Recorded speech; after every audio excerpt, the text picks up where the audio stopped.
7 ವರ್ಷದಿಂದ ನಡೀತಾ ಇರೋಂಥ ಒಂದು ಉದ್ಯಮದಾರರು ಸಡನ್ ಆಗಿ ಅವರಿಗೆ PCಗೆ ಎಲ್ಲೋ ಒಂದು ಸಂಖ್ಯೆ ಕೇಳಿತು.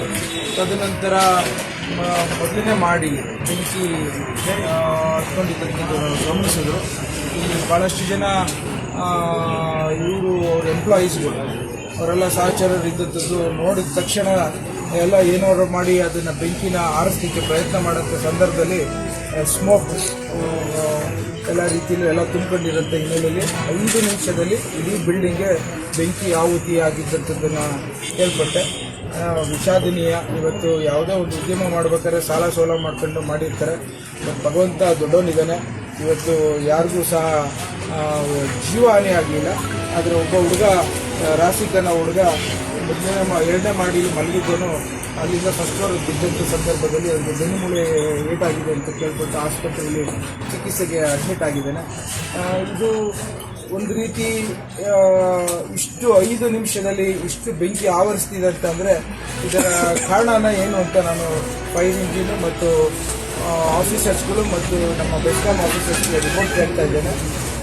ಎಲ್ಲಿ ಯಾವ ರೀತಿ ನಾವು ಈ ಒಂದು ಅನಾಹುತಗಳನ್ನು ತಡಿಬೋದು ಅನ್ನೋದು ಒಂದು ಕಡೆ ಆದರೆ, ಮಿಕ್ಕಿದಂಥ ಉದ್ಯಮೆದಾರರಿಗೆ ಯಾವ ರೀತಿ ಈ ರೀತಿಯ ಅನಾಹುತಗಳಾಗಬಾರ್ದು ಅನ್ನೋದನ್ನು ಅವ್ರಿಗೆಲ್ಲ ಮಂದಟ್ಟು ಮಾಡೋಂಥ ಒಂದು ಕಾರ್ಯಕ್ರಮ ಮಾಡಬೇಕಾಗಿದೆ.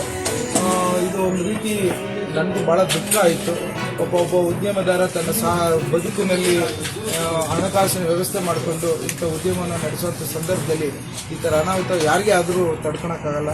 ಸೊ ಹಾಗಾಗಿ ಅವ್ರಿಗೆ ಮಾನಸಿಕವಾಗಿ ಎಲ್ಲ ರೀತಿಯಲ್ಲೂ ನಮ್ಮ ಕಡೆಯಲ್ಲಿ ಏನಾಗುತ್ತೆ ಅವ್ರಿಗೆ ಶಕ್ತಿಯನ್ನು ಭಗವಂತ ಕರುಣಿಸಲಿ. ನಾವು ಸಹ ಅವ್ರ ಜೊತೆ ನೈತಿಕವಾಗಿ ನಿಲ್ತೇವೆ ಅಂತ ಹೇಳಿ ಇವತ್ತು ನಾನು ಸಹ ಬಂದಿದ್ದೇನೆ.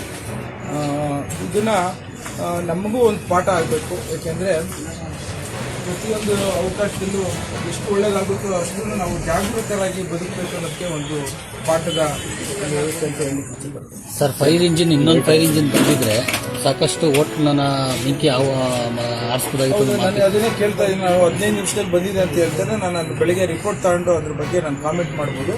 ಬಟ್ ಆದರೆ ಈ ಥರ ಬೆಂಕಿ ಅನಾಹುತಗಳಿಗೆ ನಾವು ಸ್ಥಳೀಯವಾಗಿ ಎಲ್ಲದಕ್ಕೂ ಸಜ್ಜಾಗಿರ್ಬೇಕು. ಅದು ಬಹಳ ಮುಖ್ಯವಾದಂಥ ಅಂಶ. ನಾನು ನಮ್ಮ ನೋಡಿ ಸಿಯಾವ್ ಇದ್ದಾರೆ, ಅವರು ಸ್ಟಾಫ್ ಕೇಳ್ತಾ ಇದ್ದೀನಿ. ಅವರು ನಾವು ಏನೇ ರಿಯಾಕ್ಟ್ ಮಾಡೋಕ್ಕೂ ನೀರನ್ನು ತಂದು ಹೊಡಿಲಿಕ್ಕೂ ಆಗ್ತಾರೆ ಅಂತ ಒಂದು ದೊಡ್ಡದಾದಂಥ ಬೆಂಕಿ ಹತ್ಕೊಂಡಿರುವಂಥ ವಿಚಾರ ಅಂತೇಳಿ ಹೇಳ್ತಾ ಇದ್ದಾರೆ.